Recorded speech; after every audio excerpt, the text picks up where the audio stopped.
What is up, everybody? This is Nick Fiore here, Furious Nation YouTube channel, right here on YouTube.com. This very video right here this very video right here.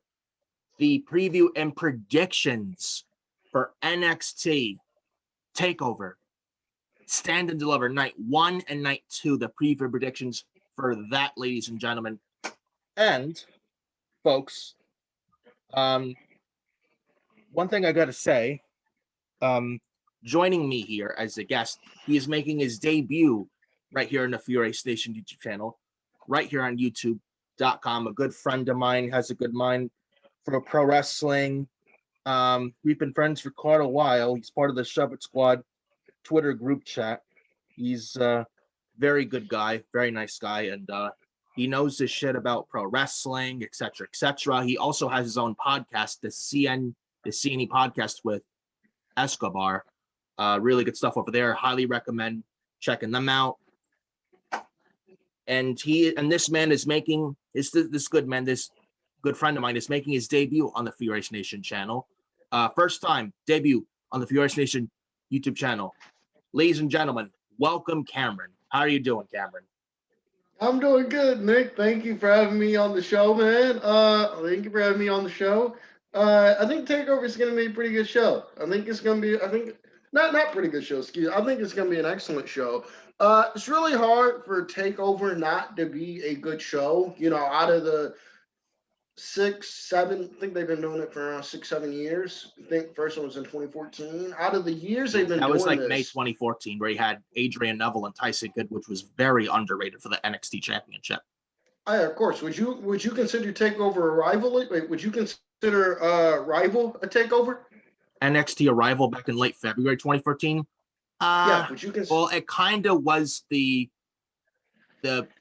prologue for the NXT Takeover history, the history of Takeover and stuff. So there was kind of like a prologue, if you know what I'm saying, like how you're reading a book and there's like a prologue, something like that. So I kind of like a Takeover, but like just the beginning, just a thing of just getting started with the Takeover stuff. All right. Okay. When you had Bo Dallas and Adrian Neville in the ladder match for the NXT title, you had Paige and Emma, real name Tennille Dashwood, for the NXT Women's title. Sammy and Cesaro, that was an excellent match. They went 30 minutes. Cesaro won. That was match of the night, hands down. Yeah. The Ascension, and I think the Ascension and Too Cool for the NXT Tag Team titles. Remember the Ascension? I remember the Ascension. God, they dropped the ball on them. They did drop the ball on the Ascension. So out of the 7-8 years they've been doing Takeover, there's yet to be a bad Takeover show, which is a bit surprising. Which is a bit surprising because you would expect something that's been happening in 7-8 years. You would expect at least one show to be a bad show, or at least one show to be a bad show. So the fact that they've been doing this for 7-8 years, for about 7 years, and they have yet to drop the ball on the Takeover show, that just goes to show the greatness of the NXT brand. Some takeovers are better than, you have some takeovers that are just mind blowing. Some takeovers that are really good. Some takeovers that are just good. But I think most people will agree with me when I say there is yet to be a bad Takeover show, and I don't see that trend ending. Wednesday or Thursday night. This card on paper looks absolutely stacked. Not really a lot of build up to these matches outside of Finn Balor, or outside of Adam Cole and Kyle O'Reilly. Not really a lot of build up to these matches. Not really a lot of build up to these matches, but the matches on paper look absolutely stacked, and I cannot wait for this show. I think it's going to be, this is going to rival pay-per-view of the year. I think it's going to be right up there with AEW Revolution and right up there with Wrestle Kingdom for New Japan. This is going to rival those shows, man. It's going to be a great show. To be honest with you, Cameron, Takeover Stand and Deliver is honestly my WrestleMania. Outside of Roman, Edge, and Bryan, I'm not excited for Mania this weekend at all. You look at you look at the Mania card for Mania this weekend, night 1 and night 2, this Saturday and Sunday. Look at the Raw side for the card for Mania and the SmackDown side. Look at who Monday Night Raw has, and it's just an absolute It's just absolutely laughable. Braun Strowman, Shane McMahon, Steel Cage, who cares? Bad Bunny and Damian Priest versus Miz and Morrison. It gets Damian Priest on the WrestleMania in-ring debut match card, but nobody cares about Bad Bunny. McIntyre, Lashley, that's mid-card at best. I like Drew and Lashley, but that's mid-card. But that match is mid-card at best, unless you add Brock Lesnar, which they're not going to do. And looking on both nights for Mania this weekend, night 1 looks like shit. Night 2 looks a lot better. Night 2 looks like shit outside of Cesaro and Seth Rollins and Bianca Belair and Sasha Banks. Yeah, night 1 does look like shit. Night 1 looks really bad. To put it on a perfectly honest nutshell, Cameron. Takeover, you said it best, Cameron. The build to Takeover Stand and Deliver has not really been that good. It hasn't, but just because it's that, it doesn't mean that it's going to be a bad takeover. It's going to be a really good takeover, in my opinion. And like I just said, Takeover Stand and Deliver is honestly my WrestleMania. You have 5 matches on each night, though the first night on USA Network, which is going to be commercials during the takeover, which I don't like at all.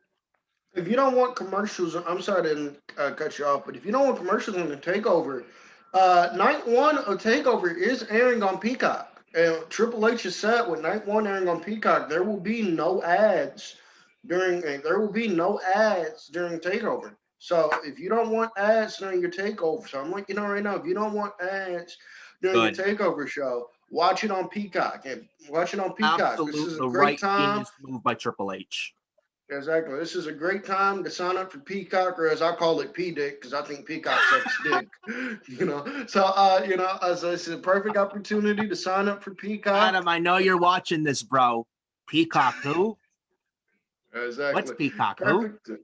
Like perfect time to sign up for Peacock, and not only do you get Takeover, which is bound to be an excellent show, but you also get WrestleMania. I don't know why you would care about WrestleMania, but I don't know why you would care about WrestleMania, but God bless you if you do. If you care about WrestleMania, you can get that too. So, but yeah, this is a great time to sign up for Peacock. Night 1 will feature no ads at all on Peacock. Yeah, and I will say this. Both nights of Takeover look good, though. How do I picture this? Some of the matches, what should have been booked differently. Kinda yes. In my opinion, for example, I would have put Colin O'Reilly on night 1 instead of night 2, and that's just me though. And then switch EO and Raquel to night 2, but that's just my opinion. Let me know what you think on that. But how many title changes do you see on Takeover as well before we talk about the matches and all? See, how many title changes do I see on Takeover? Well, when we're talking title changes, would you consider the Jordan Devlin Santos Escobar match? Would you consider that a title change since there are 2 titles? And would you consider the triple threat tag team match for the NXT titles? Would you consider that a title change since the titles are vacant? Because if that's the case, kinda. See, if we're getting a new champion, then I guess you could count it. Okay, so let's see. We got Raquel. GIV. Should be a very good takeover nonetheless. The build has not really been all that good, but it should still be a good takeover and not one bad takeover. And this is what I like from Triple H. He just gets it, unlike Vince McMahon, who's clearly out of touch. Just watch Just watch Raw from last night. That's all you need to know. Don't watch Raw, people. Don't watch Raw. I don't want to put y'all through that torture. Went live for my Raw review last night on the channel, right here in the channel, guys. I buried that show deservedly so last night. Baron Corbin and Drew McIntyre. I didn't even watch that match in the main event. And you know what? I'm glad I didn't watch it. I don't think anybody watched that match in the main event. Because it's Burger King Baron Corbin. Who wants to see him on television? Yeah. There's nothing but illogical garbage last night on Monday Night Raw. But this isn't Monday Night Raw. This is NXT. Though some main roster influence on NXT, though, it's still a lot better than Monday Night Raw. Anything is better than Monday Night Raw. I mean, SmackDown's no better. Even they're better than fucking Raw. Raw is just fucking... Raw is the worst show on television, man.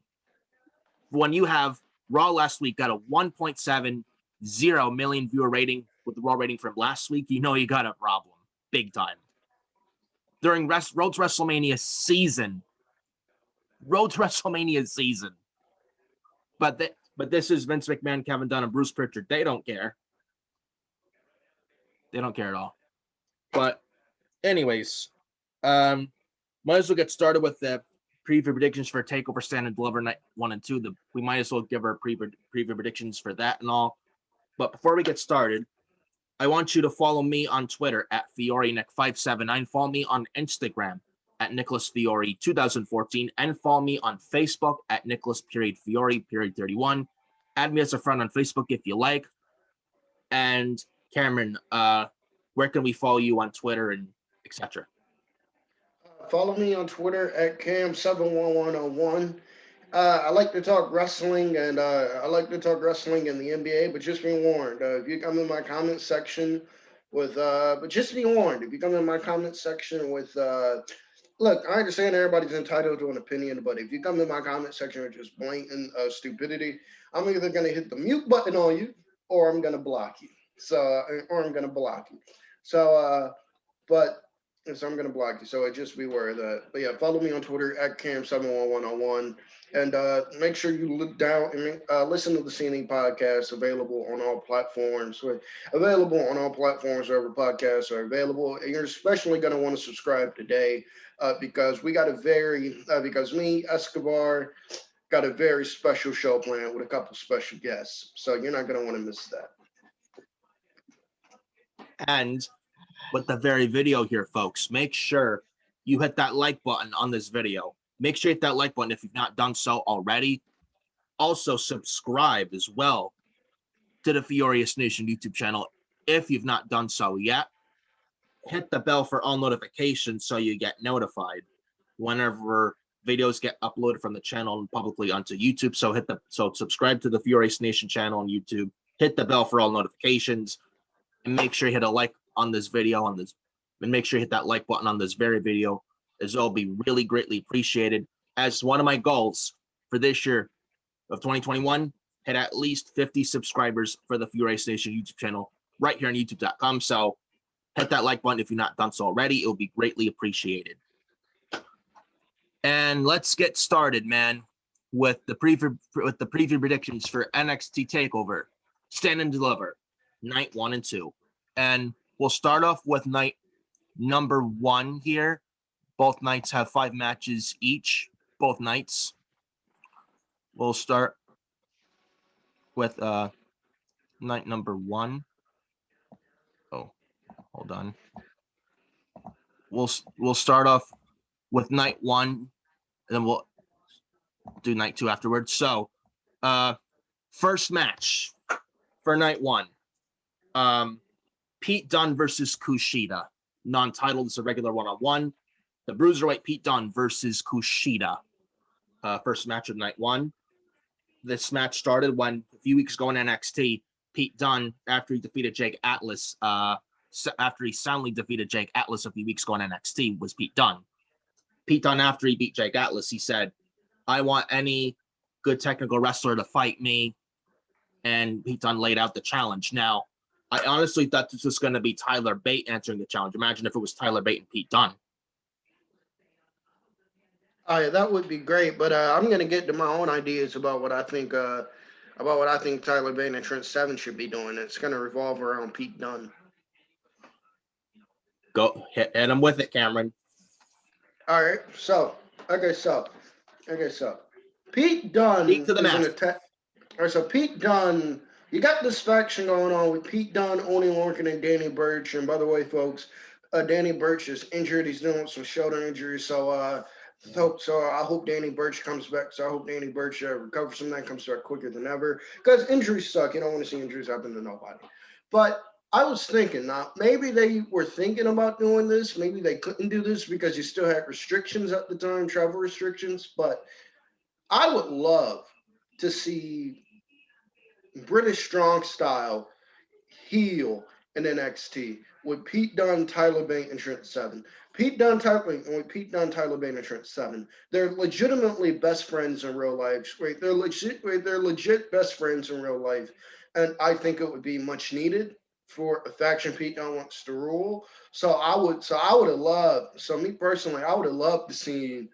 I would have rather seen Pete Dunne, Tyler Bate, and Trent Seven together as a group rather than Pete Dunne, Oney Lorcan, and Danny Burch. That's just me though. I mean, Lorcan, Birch, and Dunn, only 2/3 are British. One is American, obviously, Oney Lorcan, who's very underrated. But heel British strong style, that I would not mind at all. I think that would be pretty freaking cool if you ask me. Tyler Bate as a heel, not sure if I can envision that, but there's been times where Bailey, Sami Zayn, they were good as baby faces. Then they turned heel, and man, did they prove me and a lot of people wrong as a heel. And look at what Bailey did. Look at what Sami Zayn's doing right now. The guy is a genius on SmackDown, Sami Zayn. One of the good things of SmackDown, next to Apollo Crews, Biggie, and Roman Reigns, and heel Edge and Daniel Bryan, obviously. But Yeah. And honestly, if you took Trent Seven and Tyler Bate away from NXT UK, I don't think that would hurt NXT UK at all in the long run. I don't think. I don't think it should hurt them, should it? I don't watch NXT UK, so I don't watch NXT UK, so that I I'm mean, you not got really. Pretty Deadly, who are now your NXT UK Tag Team Champions. You got Gallus of Mark Coffey and Wolfgang. You got those guys. You got Ashton Smith and Oliver Carter. I think you got another team down there, I believe, but NXT UK, they might be fine. I mean, and Trent Seven and Tyler Bate, they can still always float with both NXT and NXT UK anyway, so it may not be a problem. And also, I would, like you said, to give a breath of fresh air, not just to NXT, but their tag team division too, in my opinion. Oh yeah, of course. Like an NXT tag division, Mustache Mountain, MSK, grizzled young veterans, Legado del Fantasma of Raul Mendoza and Joaquin Wilde, Killian Dane and Drake Maverick, Fabian Eichner and Marcel Bartel. Dude, come on. That is a really good tag division in NXT there, man. But Pete Dunne and Kushida, this was made a few weeks ago when Pete Dunne laid out a challenge saying he's the best technical wrestler. And Kushida apparently answered a challenge. And apparently this past Wednesday on NXT, there was a gauntlet. There was a battle royal for gauntlet eliminator implications and all, where Pete Dunne and Kushida eliminated each other in a battle royal last week on NXT on Wednesday, a week ago. Both men eliminated each other. And that kind of led to this match here. And then before that battle royal stuff on NXT last Wednesday, before that, there was like Pete Dunne and Kushida having a backstage confrontation and stare down. And that also led to this match as well. Pete Dunne versus Kushida, not much build to this whatsoever. Should still be a good match though, but still. But that's just me though. I'm going Pete Dunne to win this. Should be a good match, but I got to pick Pete Dunne to beat Kushida. I like Kushida, but I think Pete Dunne should win this. What do you think? I'm going the opposite way. I'm going with Kushida in terms of where I'm going with Kushida in terms of where guys are. First off, Kushida went from being what felt like the most protected man of the entire roster. In all the WWE outside of Drew McIntyre and Roman Reigns. It felt, Kushida felt that protected. It felt like when you're wrestling Kushida, felt like when you're wrestling Kushida, you could shoot him, you could shoot him, stab him, run, you could shoot him, stab him, run him over with your truck, get your finisher on him 3,000 times, and he was going to kick out no matter what. He was going to kick out no matter what, come back and beat you. But now he lost to Johnny. But the way I look at it is this: he lost to Johnny Gargano. He lost to Jordan Devlin in just a throwaway match on NXT television a couple of weeks ago. It was a very good match, but still. Yeah, exactly. It was a very good match, but it was a very good match, but I don't think Kushida should have been in that spot. Now I'm looking at where both guys are. I think Pete Dunne can afford a loss here. That's just me. I think Pete Dunne can afford a loss. I don't think Kushida can. Realistically, both of these guys need wins. So it's kind of weird that you would book two guys that really need wins against each other, but that's how wrestling works sometimes. But that's how wrestling works sometimes. But in terms of I think wins, I think you got to give the win to. I think you got to give the win to Kushida here. Now I don't think Kushida can afford to lose anymore. He's only lost 2 times, granted, But I think another loss to Kushida, I think that will hurt him a lot more than it would Pete Dunne. I think Pete Dunne would be fine. I don't think Kushida would be fine. So for that reason alone, I got to give the win to Kushida here. So I'm going with Kushida. All right. So you go Kushida, I go with Pete Dunne. All right. All righty. And Kushida, very talented guy, but man, he's I don't want to picture this guy on Monday Night Raw chasing that 24/7 title. Please no. Please fucking no. I don't either. I don't either. Speaking of Kushida Kushida, has hit his ceiling in NXT. Good in NXT, yes, but main roster, no. You put him on Monday Night Raw, he'll be chasing a 24/7 title. Nobody wants to fucking see that. Kushida on Raw being fed to Bobby Lashley, no. I'm not gonna think about that because I hope because me personally, I hope when Kushida's contract expires, I hope he goes back to New Japan. But I don't know about you, man. But Kushida's run in NXT has felt to me, it's been a disappointment. You know, I was super excited when they brought the guy in, but to me, his run has been a complete disappointment. I mean, he was a guy who got TV time, and he was a guy who got TV time, and he was there doing a whole lot of nothing. And one thing I don't understand why NXT didn't do. Now, maybe they did it, maybe they did it. Maybe they offered him a contract, but the guy said, but the guy turned it down. And if that's the case, there's really not much you can do. I don't understand why they didn't offer or at least try everything in their power to bring Alex Shelley into NXT to reform the Time Splitters last year, especially when they're tag team division. Still free agent still? No, Alex Shelley went back to Impact to reform the Motor City Machine Guns with Chris Sabin. But the same show who got 38,000 viewers last Tuesday. That show. Turns out that was a fake. It turns out that was a fake. They actually did. Turns out that was a fake. They actually did a lot better. But we'll talk about that another day. But if he didn't want to come in, then I guess there's really not much you can do. But the Time Splitters last year, man, that tag team division definitely desperately could have used Alex Shelley and Kushida last year. And they definitely could have used Alex Shelley and Kushida last year. And it felt his run has felt wishy-washy in NXT. So I'm hoping. I mean, he's not like Humberto loser level, but I would have to absolutely agree with you. It could be a lot better. And his run in NXT so far has kind of been a disappointment. I would have to agree with you, Cameron. I would absolutely have to agree with you, Cameron. But you go Kushida. I may have to go with Pete Dunne. Here should be a very good match, but if Kushida wins, I would not mind that either. But it should still be a good match at Takeover. But we'll see what happens with Pete Dunne and Kushida. So then we get to the next match.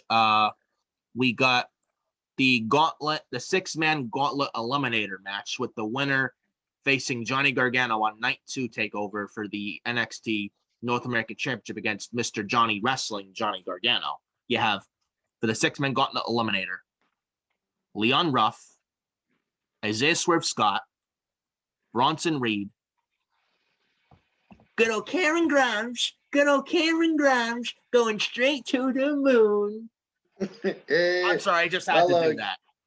I love Cameron Grimes. I got a picture of Cameron Grimes from when he was still Trevor Lee on the independent scene. I got a picture with him in 2018. I love Cameron Grimes. I'm so happy to see it. I'm so happy to see Cameron Grimes doing very well in NXT. He deserves it. He's a very talented guy. Absolutely. And then the 6-man gauntlet eliminator match, Dexter Lumis, who I'm very high on, and LA Knight, formerly known as Eli Drake in Impact Wrestling.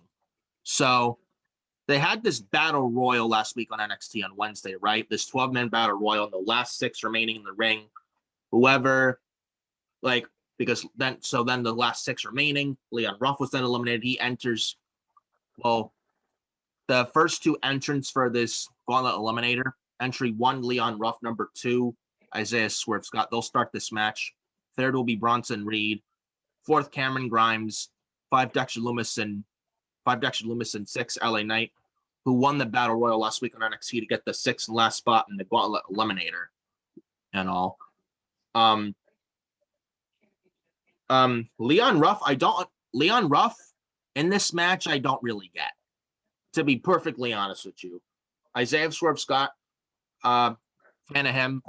Okay, he deserves to be in this match. But Bronson Reed, Bronson Reed, another one of my favorites in the Tsunami Splash. You couldn't even pay me to take a Tsunami Splash from Bronson Reed. I don't Best know. big man I don't know which is splash in all of wrestling Otis's right Frog now. Splash or Bronson Reed. Probably Bronson Reed's. Bronson Reed has the best big man splash in all of wrestling. Like his splash What is he, is the like thing to 300, beat. 400 pounds, and it's just crashing right down on top of you, man. Holy shit. He is about 300 something pounds. He's about 300 something pounds. It's It's just still, though, frog. I would never get in the ring with someone like Bronson Reed and take a frog splash from him. My God. I wouldn't either. I wouldn't take His his frog frog splash splash. is like how you squish an ant like splat. That's what Oh, yeah. that's what it looks like. It feels like. Of course, I'm sure he's very safe with it, but not that thing looks brutal. I'm with you there. Yeah. So Bronson Reed, him in this match, good for him. He'll be a champion by the end of this year. He will, mark my words. Cameron Grimes, talented at what he does. Happy he's in this, just like Bronson Reed. It's Cameron Grimes. Dexter Lumis, same thing with Dexter Lumis. LA Knight, he's only been there for a few months, and he's won one, lost one. And he's only been there for a few months, so it's like he hasn't done enough to really earn his spot in this match. I feel like it should have been somebody else in this spot. Trying to remember who was in the Battle Royal last week. But Eli Drake, I mean, he's good at what he does, but when I look at this guy, I see EC3 2.0, and you don't want to be reminded of what happened to EC3 on the main roster a couple years ago. He was just buried. You think it's going to be different with LA Knight when he gets called up to the main roster? I don't even want to think about LA Knight on the main roster. I don't. But yeah, LA Knight, he's won one match, lost one match. So him in this match, it's like he's only been there for a few months, so kind of don't get that a little bit. But I'm going with Dexter Lumis to win this Gauntlet Eliminator. That's the one that makes sense. So I'm picking Dexter Lumis. Your thoughts on all this, Cameron? Floor is yours. Well, I think this whole Gauntlet Eliminator match, I think it's very unnecessary. First off, I think it's confusing. Very unnecessary. It's very confusing as a Gauntlet Eliminator. It's like it is. It's confusing and very unnecessary. I hate it when Impact did it a couple months ago. I think they did it on like their Slammiversary or Bound for Glory show. I hate when Impact does it. And to me, this thing is completely unnecessary. First off, I don't know why. It's a very main roster booking. It really is. I don't know why they're having to do all this. It's nothing but a gauntlet match, but with a different name match type. Yeah, of course. Dexter, first off, they should have just announced Johnny Gargano and Dexter Lumis. I understand why they didn't do it because they're trying to fill out 2 nights to Takeover. So, they just threw this match on there. It should have been Dexter Lumis. Dexter Lumis has been feuding with Johnny Gargano in the way since January, or even earlier than that. So this really should have been Dexter Lumis' spot. But if you wanted to get 2 nights to Takeover, I really don't understand why they didn't do this. This comes from an old episode of Raw. I want to say this comes from an old episode of Raw back in 1994. This is when Shawn Michaels was suspended This is when Shawn Michaels was the Intercontinental Champion, was suspended at the time. So yes. WWE wanted to crown a new champion. So what they did was they did a battle royal very similar to what NXT did. They did a battle royal, but the last 2 guys in the battle royal, I think, then faced off the next week on Raw with Razor Ramon winning the Intercontinental title. I don't understand why they couldn't do the same thing here, where you do the battle royal. Let's say the final 2 come down to Lumis and Reed. You do that match on Takeover, Dexter Lumis and Bronson Reed, and then Lumis wins. But I don't think this Gauntlet Eliminator was really necessary. I don't. They threw LA Knight in there, which I understand he's the new guy. Which I understand he's a new guy. They made a big deal about his signing, so they threw him on the Takeover. I understand that. But looking at all the names on here, just what makes sense, I think it's Dexter Lumis. If Dexter Lumis does not win this match, I think the people of NXT need to get their heads in game. And I understand not everybody is a fan of the Dexter Lumis gimmick. Not everybody gets the Dexter Lumis character, which is fine. Which which is fine. Which is fine. Everybody has different tastes. That's fine. But if Yeah. Dexter Lumis is an NXT North American champion, uh, at Takeover, I think the people of NXT need to get their heads in the sand, because the story they've been telling for months is Dexter Lumis has been stalking the Way, and the Way ain't doing it for me. We'll get into that when we do night 2, but the Way and Johnny Gargano, they're not doing it for me. So I think Dexter Lumis winning this is the right decision. Dexter Lumis is awesome. I think it's honestly his time to be the North American champion. And I'm telling you, just like Bronson Reed, Lumis will be a champ by the end of this year. He will. Dexter Lumis, I'm very high on. He doesn't even say a word, and it's like it makes him just stand out. It does, in my honest opinion. And I'm picking Dexter Lumis all the way. I think it's very predictable that Dexter Lumis wins this thing. If he doesn't, I would say Bronson Reed, but I gotta go Dexter Lumis all the way, man. If he doesn't, then it's like, what's even the point? Dexter Lumis has to win this thing and the North American title the next night. And I like Johnny Gargano, but I think it's Dexter Lumis's time. And you said something about the Way you're not so high on the Way. Austin Theory, I don't like what they've been doing him on NXT over the past couple weeks, at least, making him look like an idiot against Dexter Lumis. I don't like that. He did look stupid in that match. He did look. And I heard rumors weeks ago Cameron, weeks ago of Austin Theory coming back to the main roster. I hope not. That's a terrible idea. Please, I don't know what you want to put him back on Monday Night Raw and put him with whomever, or put him in the 24/7 title picture? Fuck no. I don't even want to have nightmares of that, but that's what I've heard rumors of that weeks ago, which I hope those rumors are fucking false. I do too. That's a terrible idea. Why call up Austin Theory back up? And how young is he? It's like 23, 24. The guy has an entire career ahead of him. Why rush the NXT call up? Why rush it? Yeah. It's like, look at Lacey Evans. She should be back down NXT. Austin Theory doesn't need to leave NXT. Of course, NXT at the end. Of course, NXT is the perfect place for a guy like Austin Theory, because look, I understand that you have people on this show like Adam Cole, like Kyle O'Reilly, like Finn Balor, like Dexter Lumis. But you also have people on this show like Aaliyah, Jessica Maya. People who don't have that much experience in wrestling, but guys are trying to build up. At the end of the day, NXT is still developmental. That's why they call it developmental, because you still have guys down there. So Austin Theory is great, but developmental really is the perfect place for Austin Theory to be in right now. Do you think I hope they don't follow they break up the Way after Takeover Stand Delivered? Do you think they break up the Way and Austin Theory goes to the rumored new NXT brand called NXT Evolve?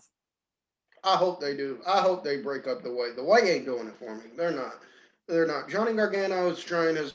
They're not. Johnny Gargano has been very entertaining in his heel role, but the Way ain't doing it for me. They're not. I hope the Way's broken. I mean, I think Gargano could do well as a heel on his own, but maybe get him away from Austin Theory, perhaps, if the Way is not working out. Yeah, I agree with. But I'm picking Dexter Lumis. You're picking so we're both on Dexter Lumis here for the Gauntlet Eliminator. The next match for night 1. And probably the match I'm looking forward to most of all on night 2. This one I'm very excited for, though not much build and story, but nonetheless, very, very, very excited for this match for night 1. Takeover Stand and Deliver night number 1 on Wednesday and all. United Kingdom Championship. Tommaso Ciampa versus Walter. That match most looking forward to that for Takeover night 1. Walter and Tommaso Ciampa should be good, though not much story, and Ciampa hasn't done much to earn a shot at Walter. Should still be a good match, don't get me wrong. But Walter Ciampa, not really much build and hype to it, and Ciampa hasn't really won much to earn the shot against Walter in the UK title, to be perfectly honest with you. And Imperium looks like Fabian Eichner, Marcel Bartel, Alexander Wolf, and Walter. Looks like they're in NXT UK and NXT right now, with what we've been seeing lately in NXT. And also at that, Timothy Thatcher's also involved here. And Thatcher and Ciampa were once rivals in the Fight Pit months ago in NXT. Then they became partners in the Men's Dusty Classic this year. They didn't win that. And Thatcher's been out as of late, and all that. But Ciampa and Walter, I think, should be a very good match. I expect some Walter chops. I expect Ciampa's chest to be really beat red. Just like Bronson Reed's Frog Splash, you couldn't even pay me to take a Walter chop. I don't know which is worse, a Walter chop or a Vader punch. I don't know which one is worse. I don't know which one is worse. Like I don't know which one is worse. Like me and Escobar, I don't know which one is worse. Like me and Escobar were watching some old Vader matches, and I was just like, man, which one is worse? Would you rather take a Vader punch or a Walter chop? Have you seen a Vader punch, Nick? Oh my god! Devastating. I'm like, absolutely devastating. Like, and with Walter's chop, it's like he legit shaves your chest and like legitimately. It's like, look at when Walter started NXT UK a few years ago when he fought, I think, Jack Stars in NXT UK when Walter started in NXT UK a few years ago. The chest so beat red, man. You could visibly see it.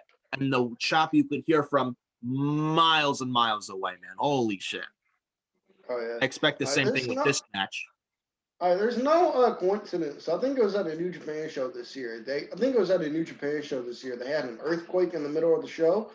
It's no coincidence that Walter delivered a chop on NXT television, and then a couple days later, there was an earthquake in Japan. I think it was this year. Is that a coincidence? I think that was this year. That ain't no coincidence at all, bro. That's how much impact the Walter chop got. Walter chopped up, and the earth started quaking. I was like, my God. I was like, damn, Walter, calm down.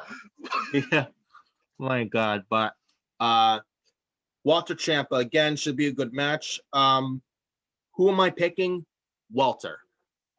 I think Walter's going to win this, and I think he's going to win this by this because Timothy Thatcher has been out over the past couple of weeks, at least as of late with NXT. And I remember, and this was before the pandemic started last year, Timothy Thatcher was not supposed to go to NXT. He was supposed to go to NXT UK and join Imperium, but then those plans got delayed because of COVID-19 last year. And now with COVID-19 restrictions and travel restrictions starting slowly but surely restrictions starting to be lifted right now, slowly but surely. And because of that right now, and with vaccines out right now, because of all that right now, I'm thinking Walter wins, but Timothy Thatcher turns on Tommaso Ciampa and Timothy Thatcher joins Imperium. I think that's what happens. And Timothy Thatcher, he knows what he's, and I'm going to be honest with Timothy Thatcher. I don't hate Timothy Thatcher. I don't. He knows what he's doing inside that ring. He really does. But the guy has no charisma. The guy has absolutely no charisma. No charisma whatsoever. But if you put Thatcher with Imperium, I think that may give people a reason to care about Timothy Thatcher. What do you think on that? I agree. May give him some direction, and it may have people to finally start caring about him.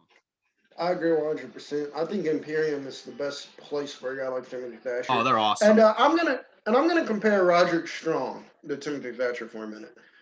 Look, I love Roderick Strong. I do. I love Roderick Strong. I do. I think the people who say Roderick Strong has no personality, I think those people need to get their heads examined because the guy has a lot of personality. Or if he's called a vanilla midget. Yeah, sorry, I hate those people, but the guy has a lot of personality. But there is no denying that Roderick Strong on his own was going to go nowhere. I cannot deny that. Roderick Strong on his own was going to go nowhere. So him being paired with the Undisputed Era was really the best thing for him. Because he could find his role being in a group where he didn't really have to do a lot of the talking, which he's not good at because that's what you got Adam Cole for.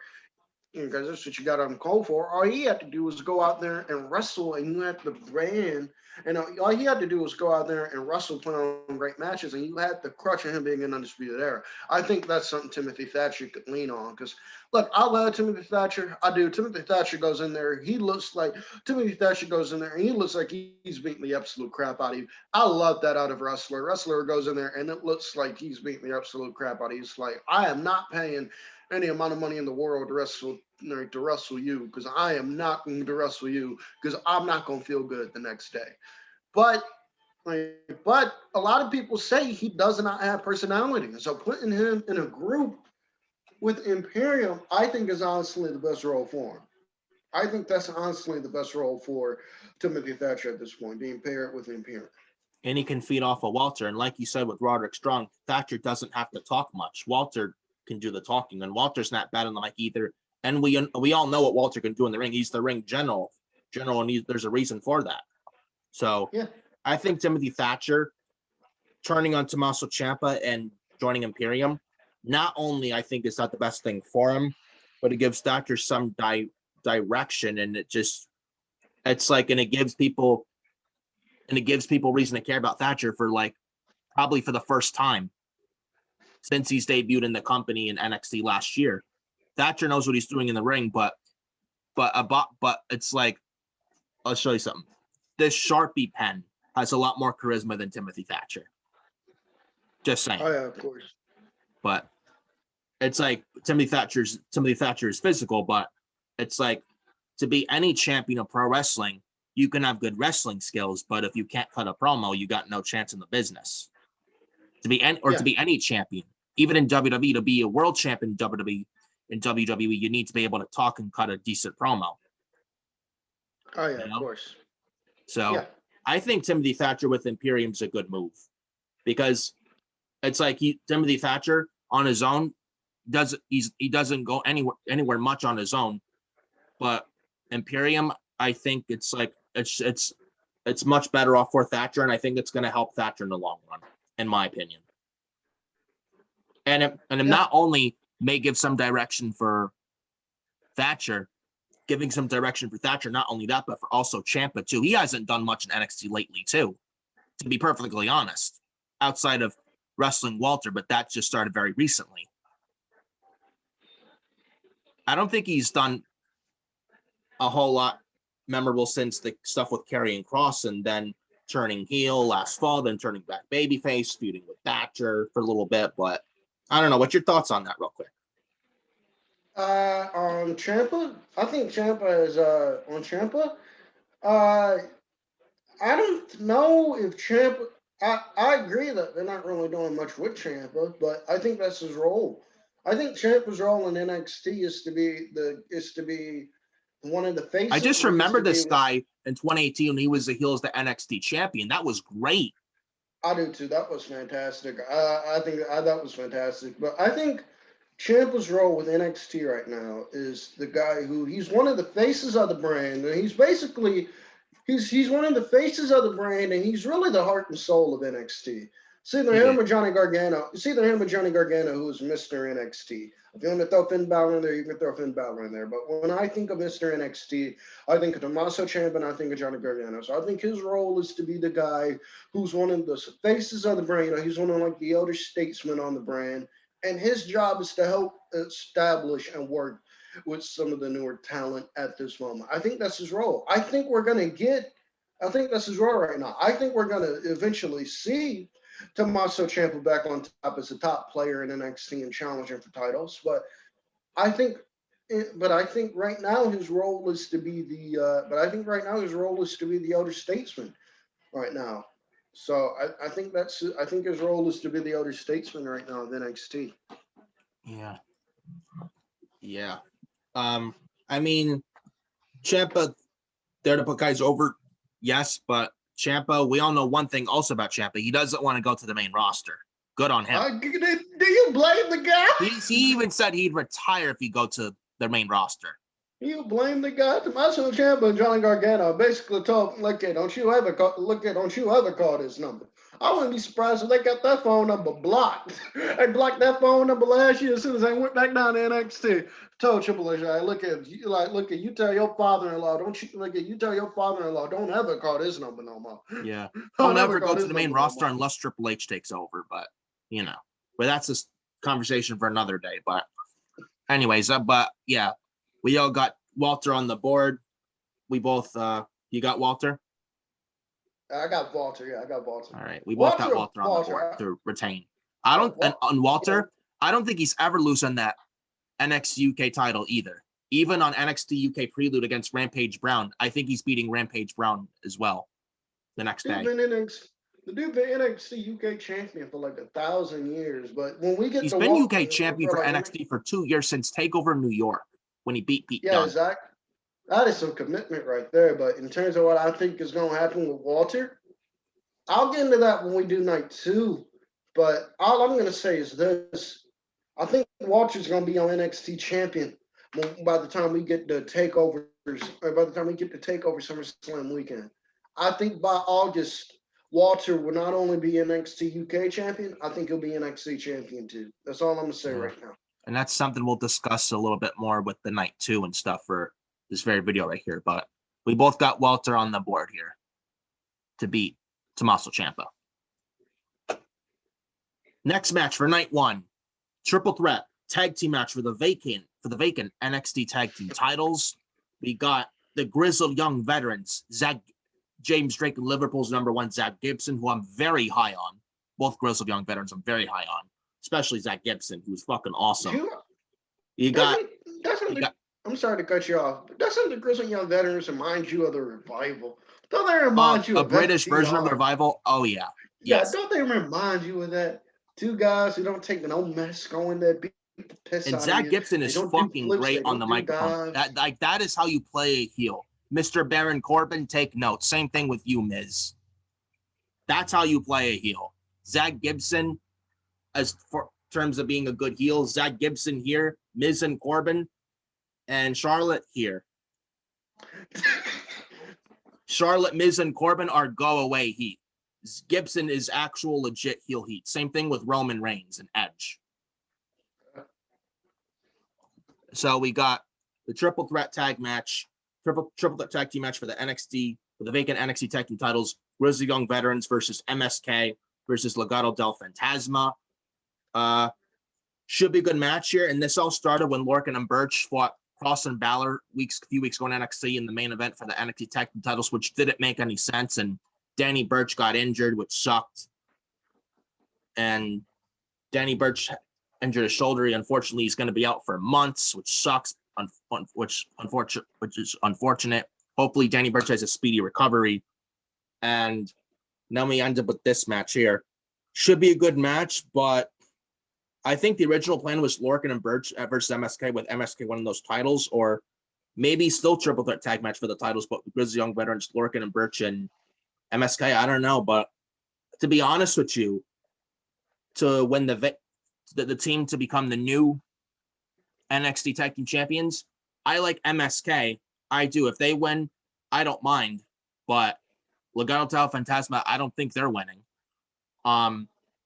I'm picking the Grizzly Young Veterans to win this. I think the Grizzly Young Veterans win the titles. MSK, I think what's going to happen, MSK, towards the end of the thing, they're going to come so close to winning those titles, Cameron, that all of a sudden, Grizzly Young Veterans are going to screw MSK and they're going to win those titles just barely. So I think Grizzly Young Veterans win the titles, then MSK beat them for the titles at a later date and have MSK have them beat big underdog baby faces even more and have them chase, and then MSK beats Grizzly Young Veterans for the NXT tag team titles at a later date, probably SummerSlam weekend this August. I don't know what you think on that, but what are your thoughts on all that? I'm going Grizzly Young Veterans. The floor is yours, Cameron.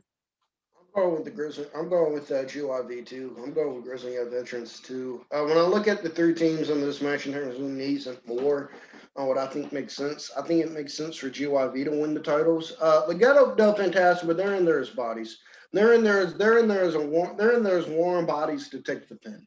And they're in there as warm bodies to take the pin. So they're taking the pin. That you can factor them out. If they win, I'll be shocked. But they will Yeah, I not don't be think. shot. Yeah, MSK. I don't think they factor into the pinfall at all. I don't either. So I don't either. And I think there's probably a I'm reason looking they at, made it a triple threat tag match. yeah, I think they made a triple threat tag match so Legado del Fantasma could take the pin. And But so MSK and so Grizzly Young Veterans could continue the feud too. I think.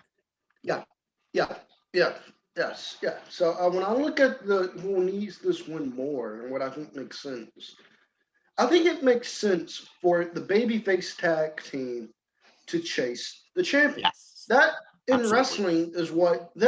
wrestling is what generally throughout most of the time works. You have the babyface, you have the babyface team or the babyface, or you have the babyface team or the babyfaces, and they chase the titles. You look at Exactly. DIY in NXT a couple years ago. They chased and chased and chased and chased the tag team titles. To when they finally won the tag team titles, it made for that much more of an impact. It made for that much more of an impact. Look at Johnny Gargano. He chased and chased and chased. When he finally won it, it made a big deal. Then they took the title right off him because it makes sense to have the baby face chase. So it makes Yeah. sense to have the baby faces chase. When I look at MSK right now, I think MSK were going to be tag team champions. I think they're going to win the tag team titles on this show had Lorcan and Birch not gotten hurt. But Lorcan and Birch got hurt, and now they're putting GYV in the spot again. And with Grizzly Young Veterans, do you beat the Grizzly Young Veterans again? Do you beat the Grizzly Young Veterans again in this type of match? Because I think they have to win. The Grizzly Young Veterans, it's either, for all terms, it's either you shit or it's either you shit or you get off the pot. And with Grizzly Young Yeah. Veterans, I think with Grizzly Young Veterans, I think if they lose again, I think it destroys a lot of their credibility. And I Just think look at people the aren't going to men's see them. Dusty Classic from 2020 and this year in 2021. Grizzly Oh, Young yeah, of course. Veterans lost the finals of the men's Dusty Classic from last year and this year. Grizzly Young Veterans lost both times. And I think if they lose a Yeah. third time, it's like it would hurt them a lot. I don't think you can do that to the Grizzly Young Veterans unless they don't eat the pinfall. But Grizzly Young Veterans, they kind of have to win here, to be honest. Yeah, I agree. So I'm going with the Grizzly. I agree. I'm going with the Grizzly Young How Veterans much here. like You can there's only still so build. much somebody there's only so much there's only so many losses somebody can take. Oh yeah, of course. Oh yeah, of course. You put the top. Yeah, of course. You put the. I agree. You put the Not everybody's championships. bulletproof. Yeah, yeah. Not everybody. I agree. You put the championships on Grizzly Young Veterans, and then take over SummerSlam weekend. You have MSK just take the champion. You can have MSK take the championships off them. But I think it would have a lot more impact to MSK chased for the tag team titles and won rather than just them given the tag team titles. And you look at the landscape, they really don't have any other tag teams to feud with. So I'm going with GYV for this win too. Yeah, I would agree. So we're both gotten Grizzly Young Veterans all the way to win this thing. Should be a good match though, nonetheless. But I'm picking Grizzly Young Veterans to win this match. Yeah. Yeah. Yes. So Grizzly Young Veterans. Like I said, MSK, they'll probably hit their finisher at Grizzly Young Veterans being the sneaky heels. I think that's what they're gonna do. And imagine and I'm hoping Takeover is also in front of a lot of fans too. That's another thing. Enough of this virtual fan stuff. I don't know. I can't be the only one who feels this, man. This virtual fan stuff, it's terrible. This shit has to. I'm in agreement with Thunderdome you. shit. No. I'm in agreement with you. This shit has to go. There's a brand that desperately needs fans back. It's NXT. And hopefully they go NXT back to Full feels. Sail after the pandemic's over. I know there's rumors when the pandemic started last year that they were not going to go back to Full Sail. I don't believe it one bit. I hope they go back to Full Sail too. The NXT crowd, too, the NXT product feels so dead. And when you look at why the NXT product feels so dead, I think it's because they don't have those fans in there. They don't They have the have behind rapid the Full Sail plexiglass and crowd. the cage stuff with some fans, but it's not full capacity. And most of the fans, it's virtual. I don't think they're at the point yet where they could have full capacity fans in yet. I don't think they're at. I don't think we're at that point yet where you could have full capacity people in yet. But I don't understand why instead of allowing the few people you have in, you don't just spread them out. You don't let Yeah, like half capacity in it. You spread them out, and like I don't exactly. also see, and like I also don't see why you can't put some of the NXT talent that are not on the show, have them in the crowd and just tell them, look, go out there, be fans. I don't understand why you can't do that. To be perfectly honest with you, but yeah, NXT they desperately need fans back. I mean, the move to Tuesdays, that's step number one. That's good. That's going in the right direction. NXT on Tuesdays, that's the best thing for them and best for business. NXT on Tuesdays. And now Dynamite will get 1 million viewers. But Dynamite won't beat Raw in the ratings, man. Watch. Just watch. They will. They fucking will. So then we get the main event for night number 1, NXT Women's Title, Io Shirai and Raquel Gonzalez. Io Shirai, fantastic NXT Women's Title reign, no questions asked. Raquel Gonzalez, she's come a long way. And by the way, Raquel Gonzalez, she is the real monster, not Braun Strowman. Woo-hoo! You know this the stupid express, Braun. I bet you Raquel Gonzalez would beat the shit out of Shane McMahon. If Shane McMahon was calling her stupid, I bet you that right now. Instead of just sitting there weeping instead of just sitting there weeping and taking it, instead of just sitting there weeping and taking it, I bet you Raquel Gonzalez go over there. You remember what she did to Io Shirai on NXT last week? She threw Io Shirai through a wall. But you Oh should do man, I that with watched that Shane right through the McMahon. glass. I'm like, holy fuck. I watched that right through the glass, man. I'm like, that is a monster, not Braun Strowman. Don't even at me. Braun Strowman, monster among men? I don't think so. Not when Braun has slime poured all over him by Shane McMahon. You know? Uh, And Braun Strowman all he does is run fast. I mean, he runs really, really fast, man. You hear that groundbreaking information, it's mind blowing, man. Absolutely mind blowing. But anyways, Raquel Gonzalez, Io Shirai. I think we get a new NXT Women's Champion. Io Shirai has done good for the NXT Women's title. She really has. She's beaten a lot of women in her title reign, and her reign has been absolutely fantastic. But I think Raquel Gonzalez wins and becomes a new NXT Women's Champion. What are your thoughts on that? I got to pick Raquel Gonzalez all the way. I think we got a new NXT Women's Champion. I agree with you there. I agree with you there. Raquel Gonzalez is winning the NXT Women's Championship here. Io Shirai has defended the title against everybody there is to defend against. Look And at she's the beaten list of women Io's beaten. She's beaten Sasha Banks, Tegan Knox, Zoe Stark, Shotzi Blackheart, Rhea Dakota Kai, Ripley. Candice LeRae, Rhea Ripley, Charlotte Flair. Yeah. Io is pretty much ran through the entire division. So I think Raquel Gonzalez wins the NXT Women's Championship here. I think after that, Io Shirai goes to the main roster. Which say a prayer for Io Shirai, everybody. Say a prayer for Io Shirai because it ain't gonna go well. Say a prayer for Io Shirai. Say a prayer Yeah, for Io Shirai. I don't think it's gonna go well. And Raquel yeah, Gonzalez wins the I would title. And if agree. you ask me, Though, unless can we get Bayley versus Io Shirai, please? I love that. I love that. I Ba- love that. But I Io think, versus Bayley, take my fucking money. Io yeah, versus no, Sasha Part 2, Io and that's Bianca, Io versus Ruby Riott, Io versus Liv Morgan. that's Come money. on.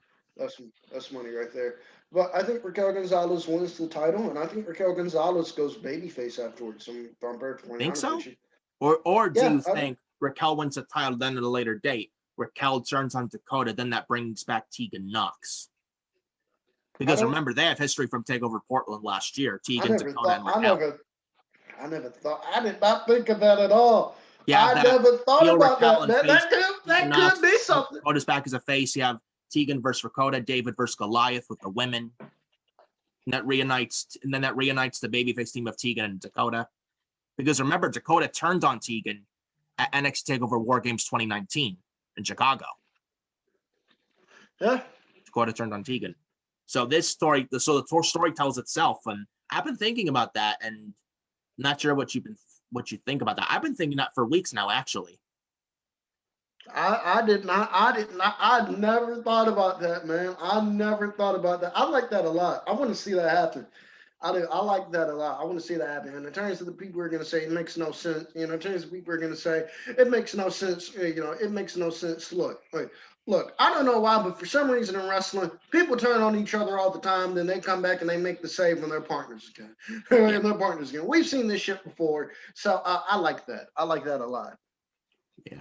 Io and Raquel should be very good, and should be a good match for the main event of night 1. Takeover Stand and Deliver for number 1 should be a good main event for night 1. But ultimately, I think Raquel wins. If Io retains, who else is there for Io? To be totally honest, Io's legit, like you said. Io's pretty much ran through that entire division. Taya Valkyrie, no, you got to earn your way first, then get your shot at the NXT Women's title. Yeah, that's my take on that. But yeah, Raquel, I think wins, and Raquel, I think, is the heavy favorite. I'm going Raquel Gonzalez all the way, man. All the way, man. I think Raquel wins the championship. I think Io gets called up after Mania. To be honest, like you said, say a prayer for Io, but hopefully we get Bayley and Io, Bayley and Sasha. I mean Bayley and Io, and another thing, it's like Bayley's not on the card. Why can't we get Bayley in WrestleMania this week and have her fight Io Shirai, or at least a ding dong hello and have Io and Bayley feud? Why can't we get that? I mean, that could still happen unless they announce SmackDown this week during the show with Bayley on WrestleMania with a ding dong hello segment. Unless they do that, But again, I like to see Bayley versus Io, but it's like But I mean, Bayley versus Io, that's something I love to see. But we'll see what happens. But Raquel, Raquel is going to be Io. I think that's what's going to happen. I'd be shocked if Io retains. I'm picking Raquel Gonzalez all the way. And then that is that for night 2, and then that is that for night 1, and then we go to night 2. Night 2, first match, night 2. NXT Women's Tag Team Title match: Shotzi Blackheart and Ember Moon versus The Way of Candice LeRae and Indy Hartwell. I'll let you start the floor with this, Cameron. Your thoughts on the NXT Women's Tag Team titles in that situation? I don't hate the NXT Women's Tag Team titles. First off, the NXT Women's Tag Team title should not exist at all. I don't think they should, but I don't hate the concept of the women's tag team titles. If the concept of a women's tag team titles are, if the entire concept behind it was, well, we're going to have this thing here. We have a lot of women in the back that we're not using. This is kind of a great way to get them on, this could be a great way to get them on television. This could be a great way to get them on television. Let's pair them off in some tag teams. Now let's pair them off in a tag team. Let's see how they do. Now let's see how they do. They could then challenge for the tag titles, and then, well, when it's time for them to get caught up, the main roster has a tag team for the women. I don't hate the concept because you have a lot of talented women down there. Because you have a lot of talented women down there in NXT. You do. You have a lot of talented women down there.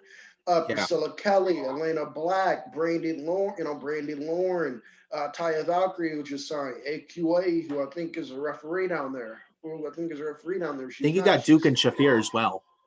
Yeah, exactly. You have Marina Duke. Casey Catanzaro and Kaden Carter.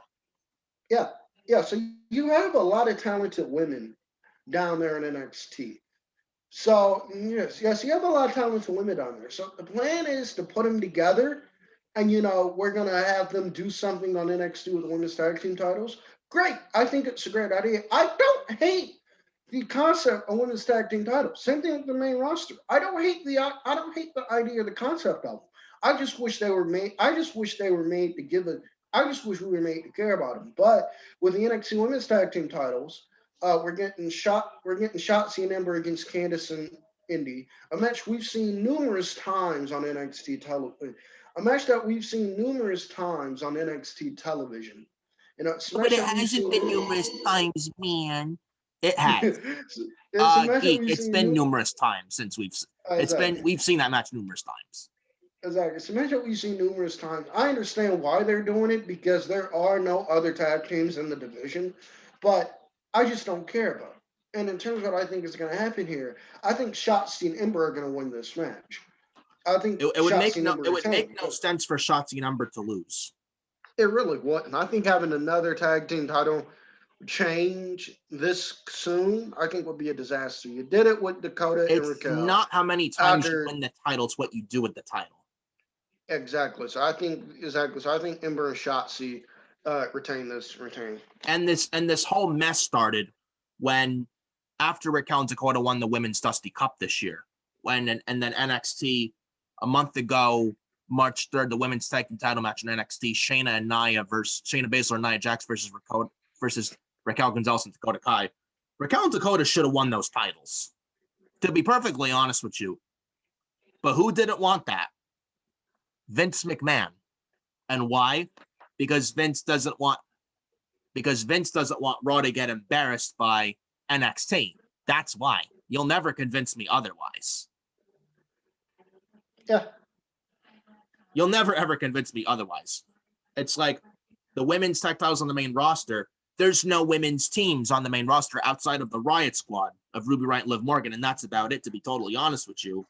And it's like the main roster women's tag titles, move them down to NXT and have them be on NXT permanently, because at least down there in NXT, there's a lot more women's tag teams down there on NXT than there are on main roster, to be honest with you. And it's like the main roster women's tag titles, I guarantee you Triple H had every plan to move those women's tag titles from the main roster right down to NXT permanently. I guarantee it. I guarantee you Triple H had every intention and plan of doing that. But Vince McMahon didn't want that, because if Vince allowed Triple H to do that, Vince would admit failure, and Vince doesn't like being wrong because Vince is selfish. And Vince doesn't like being wrong to Triple H. And those are facts. Yeah. You know?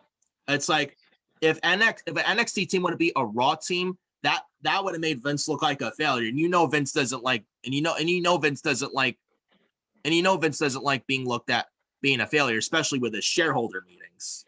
Yeah, well, Monday Night Raw ratings are higher than they ever been. Raw ratings haven't gone down since the pandemic. Yeah, of course. I agree 100%, man. Wasn't the point? I agree 100%. The plan last year was to have Rhea beat Charlotte, but NXT Creative had to run through Raw Creative, and Raw Creative said, "Yeah, we're not doing that shit." So, yeah, I agree. Yeah, and it's like, yeah, and Rhea hasn't been the same since, and that's not even NXT's or Triple H's fault. That's Vince's fault. And Charlotte's just as bad too, because Charlotte's also selfish, just like Vince. Yeah. But yeah, Shotzi and Ember, I'm picking them to win. No reason for them to lose. I'm going Shotzi and Ember. Then we get the next match, North American title match. Johnny Gargano versus the winner of the Gauntlet Eliminator. We discussed this earlier here in the video. Dexter Lumis is winning the Gauntlet Eliminator.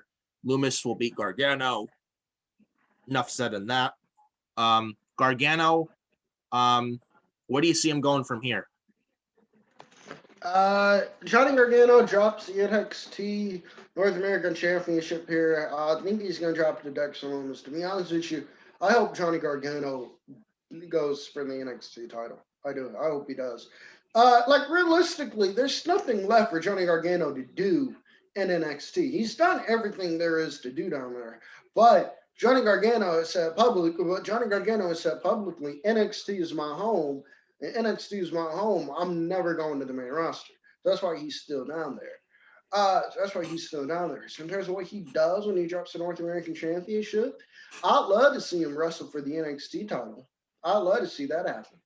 But that's just I don't know what he does when he drops the NXT North American title, to be perfectly honest with you. Do you see them breaking up the way and him feuding with Austin Theory? I hope so. I would break up the way. I hope so. I would break up the way. The way does nothing for me. I'm sorry. The way does absolutely nothing for me. The way they're very entertaining and not very entertaining. Johnny Gargano and Candice LeRae can be very entertaining, and I think Candice LeRae has looked absolutely fantastic on NXT the past couple whenever she dyed her hair. But the way doesn't do it for me. I'm sorry. The way just does absolutely nothing for me. I I will do admit not like she's seeing gotten a her lot on better, TV. but that's because she's paired with Candice and Johnny. Yeah, but yeah, um, Loomis, like we discussed earlier in the video, Loomis to win the Gauntlet Eliminator and then win the North American title the very next night against Johnny Gargano. We're both with Loomis all the way on both nights 1 and 2. And if Loomis wins the Gauntlet Eliminator and the North American title on both nights, who do you think is the first challenger for Dexter Loomis in the North American title? Uh, First challenger, I think it's LA Knight. I think the first challenger for Loomis is probably LA Knight. Because didn't he eliminate him in the Battle Royal last week on NXT? But He did. It's probably LA Knight. they'll maybe get LA Knight a few more wins, then get Dexter Loomis. I don't know, but it's possible we could get Dexter Loomis and LA Knight for the North American title post Takeover, maybe. But we'll have to see what happens. But we both got Loomis on the board for night 1 and night 2. So then we go to the next match on night 2, the ladder match to determine the undisputed NXT Cruiserweight Champion, Jordan Devlin versus Santos Escobar, with Raul Mendoza and Joaquin Wilde of Legado del Fantasma. This started a few weeks ago in NXT when Shawn Michaels unexpectedly came out. He pulled a ladder from underneath the ring, put it in the middle of the ring in front of Devlin and Escobar in the middle of the ring a few weeks ago in NXT. And that's how this thing came above. Also, Jordan Devlin is the original Cruiserweight champion. He never lost that title ever. Then COVID-19 and then the COVID pandemic hit last year. Then they had a tournament for the interim Cruiserweight champ. Santos Escobar won it when he beat Drake Maverick a year ago. And Devlin was stuck in the UK and doing NXT UK and such. Jordan Devlin over there in NXT UK and all. And then Jordan Devlin came back NXT in the States months ago was Jordan Devlin. And then that's how we got this match. And this is very reminiscent of Shawn Michaels, Razor Ramon going into WrestleMania 10 in Madison Square Garden. Remember that classic? Yeah. Yeah, I remember that classic. Very reminiscent of this, man. This should probably be that. I'm telling you, do not sleep on this match. Will this be match of the night or night 2? I don't know. It's possible, but we'll see what happens, man. But I pick Jordan Devlin. I think Jordan Devlin wins the ladder match and he becomes the undisputed NXT Cruiserweight champ. I think Devlin is your guy to win. And I think Escobar gets out of the Cruiserweight division. And I think Santos Escobar moves up the card, probably North American title picture, NXT title picture, to be honest. What are your thoughts on all this, Cameron? The floor is yours, bro. I agree with you. I think Jordan Devlin wins. And I like the storyline. The thing I like about it is that I like how they had Shawn Michaels make this. I like how they had Shawn Michaels make this a ladder match because this was because that was a throwback. Shawn Michaels is like the innovator of a ladder match. Exactly. He's the innovator, exactly. Kind of the innovator. With Razor and Ramon at WrestleMania 10 in New York City. Exactly. And it's a throwback to that storyline. It's a throwback to the Shawn Razor storyline. Shawn Michaels was the Intercontinental Champion in 1993-94. He then got suspended, so WWE had to vacate the title. Didn't he test positive for steroids at the time? Shawn Michaels says he didn't, but he probably did. Shawn Michaels says he didn't, but he probably did. So, Shawn Michaels got suspended, so they had to vacate. So they had to get the title. So, they vacated the title. They stripped him of the title. Shawn Michaels refused to send the Intercontinental Championship back. He refused to send the Intercontinental Championship back, which led to WWE having to get a whole new IC title and putting that on Razor. And when Shawn Michaels was ready to come back, they just turned it into a storyline with Shawn Michaels having one IC title, Razor having the other IC title. and they're only being on champions. So what did they do? They threw the so what did they do? They threw the IC title above the ring. Shawn Michaels and Razor Ramon, as we all know, went on to have one of the best matches in WWE. As we all know, went on to have one of the best matches in WWE history, and Razor Ramon won the ladder match. I like the fact that they took a page right out of that playbook. Jordan Devlin was the original cruiserweight champion. Then Jordan Devlin could not get into the states because could not get into the states because the pandemic happened. So he was trapped over there in the UK. So NXT creates a whole new cruiserweight title, and they put that on Santos Escobar. Now with Devlin back, it's a ready-made program, ready-made feud. It's a ready-made program, ready-made feud, ready to go. Who was the true cruiserweight champion? They're throwing them in a ladder match. It's going to be great. In terms of who wins here, I think Jordan Devlin wins. I'm with you. I'm in agreement with you. I think Jordan Devlin wins, and I think Santos Escobar moves on. Santos Escobar can be so much more than just relegated to the cruiserweight division. He can be Santos so Escobar much is more. fucking great, and at this point, I think he's bigger than that cruiserweight division at this point. He is. He's bigger than the cruiserweight division, and there's He nothing should be in the wrong. North American title picture or the NXT title picture, or have him feud with Rey Mysterio, wrestle Rey Mysterio. I'd love to see that happen. I'm in Because agreement with Santos you. Escobar with his new vision of luchador, Exactly. is I'd love to see in his that. own image of luchador. I And Rey got one Mysterio, better one of the for you, man. greatest luchadors of all time. I got one better for you, man. Why not Go ahead. Escobar and Dominic? Why not Escobar and Dominic? Ray's son's Dominic. With the entire storyline with Dominic being, I want to follow in my father's footsteps. My father's one of the greatest cruiserweight champions of all time, which he held in WCW. I want to follow in his footsteps. So, Even Rey in order for Mysterio, me when to he started follow in in his WWE in footsteps, the early 2000s during the Ruthless Aggression era, where Rey Mysterio won the cruiserweight title back in, I think it was 2003, 2002. probably around that SmackDown. time, yeah.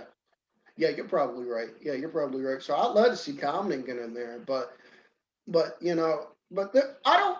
And don't get me wrong. There's nothing wrong with the cruiserweight division. I don't want people to come. I don't want people to say in the comment section or come at me on Twitter. Oh, what's wrong with being a cruiser? What's wrong with being a cruiserweight wrestling for the cruiserweight title? There's nothing wrong with being a cruiser with being a cruiserweight, being in the cruiserweight division. There's nothing wrong with that. But at some point in time, you got to grow beyond the cruiserweight division. When the talent is ready to move on beyond the cruiserweight division, you just know. Santos Escobar is ready to move on. He's ready to move from beyond the cruiserweight division, and Santos Escobar needs a big one. He needs a big one badly. Now, he needs a big one. I think he needs a big one badly. No, not a big one, excuse me, but I think Santos Escobar needs to get. But I think Santos Escobar needs to get out of that division. But I think he needs to get Just out of move that. him up the card, mid card or main event. Exactly. That's all you got Exactly. to I think do. he gets. Or have him feud Exactly. with the Mysterios, which would be fucking great. Of course, I agree. So he gets out of the cruiserweight division, and I don't know if NXT. I don't know if NXT sees him as a cruiserweight. Not cruiserweight champion. Excuse me. I don't know if they see him as a future NXT champion. I don't know if they see him like that, but I don't see any reason why he can't be a solid North American champion. And Legado del Fantasma can be behind him with the tag team championships. I don't see any reason why that can't happen. So in terms of who wins, I think. So in terms of who wins, I think you got to give the win to. I think you got to give the win to Jordan Devlin. I think Devlin needs to win. Jordan Devlin winning makes the most sense out of all this, and you can tell that they're very high on Jordan Devlin. You can tell that he's a Triple H and Shawn Michaels guy. You can tell Shawn is very high on Jordan Devlin, and Jordan Devlin is what he says he is, the Irish Ace. He's one of the best Irish wrestlers in the world, and it's just like, it's not like a true nickname. That's not a nickname anymore. It's like, that's truth. It's facts. Jordan Devlin is so fucking good. Just watch NXT UK weeks ago. Ben Carter, now Nathan Frazier versus Jordan Devlin. I think it was the first NXT UK of this year, a few months ago, this past January. Fantastic match. Go out of your way and watch that if you've not watched that. Very, very good match. That's how good Jordan Devlin is. And you can tell they're very high on the guy. He is your man to win the ladder match. He is your guy. And imagine Jordan Devlin versus Finn Balor sometime down the line later on. And Finn Balor actually trained Jordan Devlin. Yeah. So I'm picking Jordan Devlin to win the ladder match. Santos Escobar, I think he moves up the card after Devlin wins. We both got Devlin we both got Devlin on the card here. We both picked Devlin to win. Then the next match, night number 2. Unsanctioned match, night number 2. Adam Cole versus Kyle O'Reilly. This all began when Adam Cole killed the Undisputed Era, quote unquote, back at Takeover Vengeance Day a few months ago this past February. No one expected this whatsoever. I didn't expect it. You didn't expect it. A lot of people didn't expect it. And I'm liking their story of Kyle O'Reilly, Adam Cole, but is it there to the level of Gargano Ciampa? No. I like Colin O'Reilly, but is it there yet with Gargano and Ciampa? No. Will it be that level sometime down the line later on? Absolutely, but now, no, it's too soon. Maybe later on down the line, but this should be a very good match here. Unsanctioned match, in my opinion. I mean, decent build, but it should be a good match. I'm picking Kyle O'Reilly to win this. Do you think this is Adam Cole's send-off before he gets called up? No, I don't think this is Adam Cole's send-off. I've said it before. You don't think he and I'll gets say called it up again. after WrestleMania? I don't. I've said it before and I'll say it again. I don't think Adam Cole ever gets called up to the main roster. Really? To be honest with you. I've said it before and I'll say it again. I see Adam Cole doing similar, or pulling a similar move to what Tommaso Ciampa has made and to what Johnny Gargano has made. You know, Johnny Gargano and Tommaso Ciampa made it clear. NXT is our home. NXT is our home. We're not going anywhere. We're not going up to the main roster. You will There's never no see use that for happen. them to go there. Why? Exactly. So they get fucking killed and buried too, just like Keith Lee on Monday Night Raw. Just look what they did to Keith Lee. Look what they're doing now with Rhea Ripley. Exactly. NXT now on Monday Night Raw. Exactly. Look at what they did to Dominic Dijakovic and Mia Yim. That's their future. Exactly. Of course. Yeah, of course. You know, NXT, this is our home. This is my home. I see Adam Cole pulling that similar move to where the main roster calls Adam Cole and Adam Cole just goes, "No, I'm good." And Adam Cole just goes, "No, I'm good. I'm staying right. No, I'm good. I'm staying right here. And I'm good. I'm staying right here in NXT." So I don't think Adam Cole ever goes up to the main roster. If he does go up to the main roster, I wouldn't be surprised. But if he goes up to the main roster, say a big prayer for him. Yeah, say a big prayer for him. If he goes to the main roster, he will be right in the grave, shades of Bruce Pritchard. Yeah, of course. But do I think Adam Cole is ever going to go up to the main roster? No, I don't. I don't think Adam Cole will ever go up to the main roster. In terms of who wins here, I think Kyle O'Reilly wins here. I think Kyle O'Reilly wins here. I think this build-up has been excellent. I think this build-up has been excellent. And it's been personal. And watch NXT a few weeks ago, that contract signing with Cole and O'Reilly at the end of NXT a few weeks ago. That was fucking great. That was an excellent contract signing. And I understand, and I understand that the NXT championship more than not should main event because you should main event with your world title. But in my personal opinion, if you ask me, I don't think it's going to devalue the title at all if you put this match.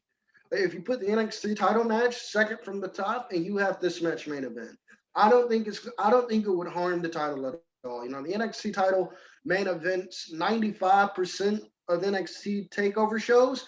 I don't think it would kill it. I don't think it would kill it at all to have, I don't think it would kill it at all to have this match your main event, because this match here feels like the actual main event of Takeover. It feels like when you're watching Takeover, you're tuning in to see this match.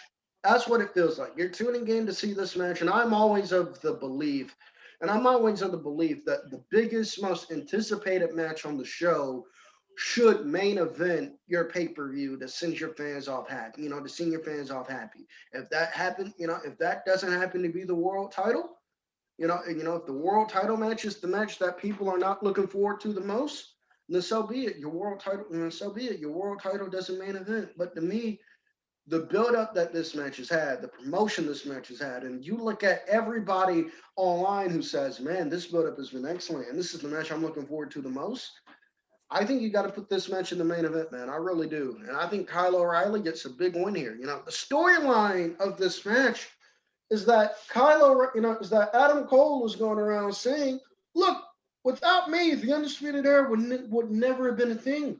Without me, the Undisputed Era would never sold as many t-shirts as merch. I'm the cash cow behind it. Me. I'm the cash cow behind it. Me. Yeah. All me. At the NXT press conference earlier this morning, Adam Cole, I don't know if you watched a little bit, he said Kyle O'Reilly's a tag team wrestler at best. He says he's good, but he's a tag team wrestler at best, said Adam Cole early in the press conference. I'm not sure if you watched that, by the way. I know. Yeah, I saw it. I thought that was great. And, Adam Cole and Kyle O'Reilly, Adam Cole is a fucking beast. They are. He is. Adam Cole and Kyle O'Reilly, they have great history together. Go back and watch their matches in Ring of Honor. Brutal and great. Final battle. They have. They're brutal and great. They have great matches together. This is going to be a great match here, but Kyle O'Reilly needs to get this win, and I think Kyle O'Reilly is going to get this win. So I'm going with Kyle O'Reilly. And he's lost to Finn, and the first 2 times he's fought Finn Balor, he lost to Balor both 2 times. And like you said with Kushida, if Kyle O'Reilly loses here, it hurts Kyle O'Reilly a lot in the long run. You don't want that. I feel like Kyle O'Reilly needs this win. Adam Cole losing to Kyle O'Reilly is not going to hurt Adam Cole. It won't hurt him. I feel like O'Reilly needs to win more, to be honest with you. But speaking of O'Reilly and Cole, you said with it being the main, with your opinion of it being the main event, I honestly think this should have been the main event of night 1 instead of Io and Raquel, to be honest with you. That I do agree with. I think this match as good like Takeover, Stand Deliver nights 1 and 2, as good as both nights are, they could have done the match placement for both nights a lot. They could have done better with the match placement for both nights. And I think they should have had Cole and O'Reilly main event night 1 and then Balor and Cross main event night 2 instead of Raquel and Io main eventing night 1. That's just me. I agree. No, I agree. I agree 100%. Nothing against Raquel and Io, but that's just my opinion. No, I agree. I agree 100%. This match should have been on night 1. Yeah, this match should have been on night 1 because I think it makes sense to have because first off, I think it doesn't make sense to have an unsanctioned match not main event the show. I don't see how you're going to justify having an unsanctioned match. A match where NXT has said we are not responsible for the damage that these two guys do for each other. The hell, the pain, the punishment that they inflict out. We are not responsible for it all. They're going to go in. They can go in there. They can murder each other. They can go in there. They can go. Somebody can literally die in that ring, and we have no responsibility of it. So I don't understand how you're going to have that, but yet you're going to have these guys go to the back, and they're going to get worked over by the trainers and everything else down there. When you just said we are not responsible for anything that you do. That's just me. But that's just me. So yeah, I do think this match should have been on night 1 because I think this match. I think this match should be on a main event stage, to be perfectly honest with you. Yeah. They should have done night 1 main event, Cole and O'Reilly, night 2 main event, Balor and Cross for the NXT title. That's what I think what they really should have done. I agree. That's what I think they really should have done. But Kyle O'Reilly, Adam Cole, we both got Kyle O'Reilly on the board. I feel like he needs this win. If Kyle O'Reilly doesn't win, what does he do? Cole doesn't need the win. Cole losing to O'Reilly is not going to hurt Adam Cole. It's not going to hurt him. Oh, it's not. Adam Cole is bulletproof. You can add Adam Cole in the Johnny Gargano and Tommaso Ciampa category, them being bulletproof. Finn Balor NXT. As well. You can have Finn Balor there. They're bulletproof. Daniel Bryan is definitely bulletproof. Yeah, of course. When you look at Daniel Bryan could lose a billion times and the guy would still be okay. Of course. When you look at WWE in terms of who's bulletproof, Brock Lesnar. You got Tommaso Ciampa, Johnny Gargano, Adam Cole, AJ Styles, Roman Reigns, Seth Rollins, and Daniel Bryan. Yeah. You can throw Edge on there too. Oh, and Randy Orton. Throw Randy Orton on there too. Those guys are bulletproof. They can lose however many times you need them to lose, but because of the way that they've been positioned, on the show for the past couple years. It's not going to take much, like a one or Yeah. two wins max. It's not going to take much for you to have to build that back up. Yeah, especially Daniel Bryan. He could lose a trillion times. He would still be fine. The guy would not be buried. That's how bulletproof Daniel Bryan is, for example. And the guy, with Yeah, the guy being one of the most selfless guys in the business, belly of losses course. is not going to damage him in the long run. Oh yeah.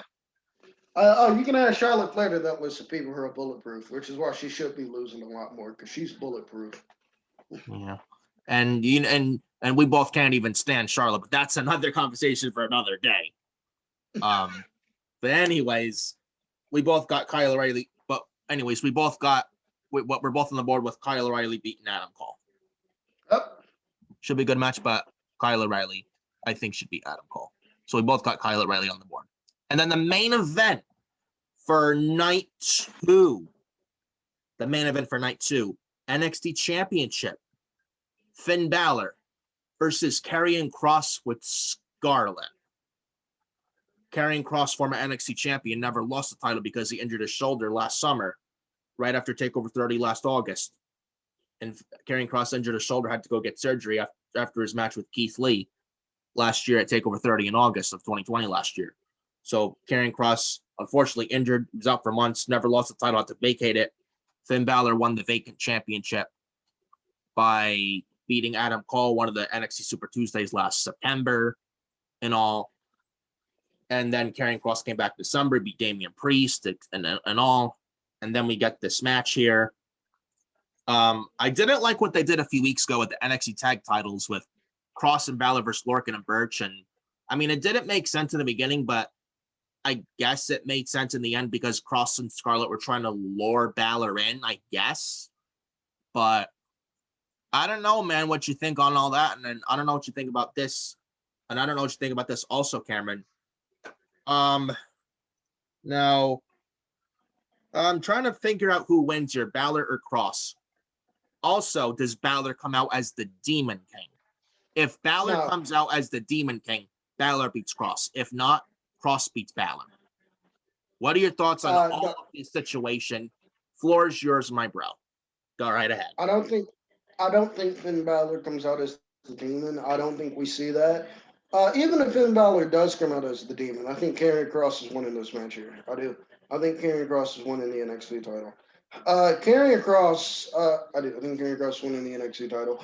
Karrion Kross, they put the NXT, they fast tracked him to the NXT title last year, and I believe, and I just find it very hard to believe that they didn't put that title on him for a reason. They put the title on him because they wanted to give him a dominant monster reign. I believe that. I believe that. And so him, but unfortunately he got injured. Now that he's back and he's challenging Finn Balor, now that he's back and he's challenging Finn Balor, all signs point to Karrion Kross winning the NXT title. They're putting the championship back on him because there has to be a reason why they're putting the NXT title back on him. So Karrion Kross desperately needs a victory. I think Karrion Kross needs to beat Finn Balor, and I think he's going to do it. I think Karrion Kross is beating Finn Balor, and Karrion Kross with Karrion Kross, you could always do one or two scenarios. You could have Karrion Kross drop the title to Kyle O'Reilly SummerSlam weekend, and he gets caught up to the main roster. Or you could have Karrion Kross drop the title to Walter, and he gets caught up to the main roster. Either way, Karrion Kross is going to the main roster this year. But in terms of what I think happens, I think he gets the NXT title first. And Or also, do you think Balor retains and Kross gets called up on the Raw after WrestleMania? Because Vince I could wants Karrion Kross and Scarlett on Monday Night Raw. I could see that happening. I could see that happening, but I think the more likely scenario is Karrion Kross wins on this show and then he gets called up the night after SummerSlam weekend. I also think Karrion Kross in NXT. I think Karrion Kross in NXT is going to be a big baby face. I do. I think Karrion Kross in NXT is going to be a big big baby face. Like I look at him and yeah, he's a heel right now, but all the best baby faces are but every heel right now, but every heel is a great baby face in waiting. Every heel is a great every heel is a baby face in waiting. That's why some of the biggest baby faces in the history of wrestling. Hulk Hogan, Steve Austin, John Cena, Roman Reigns. They all start as heels. They all, Batista. They all start as heels because the The Rock. babyface turn. Yeah, exactly. Rock. They all start as heels because that babyface turn is coming. Even you, MJF. I know you watching this, MJF. Everybody listen. Everybody watches this damn show. Even you, MJF. Even you are going to be the biggest babyface on the AEW roster one day. I don't know if it's going to happen I don't know if it's going to happen in the next 5 years, this decade. But MJF, I guarantee you.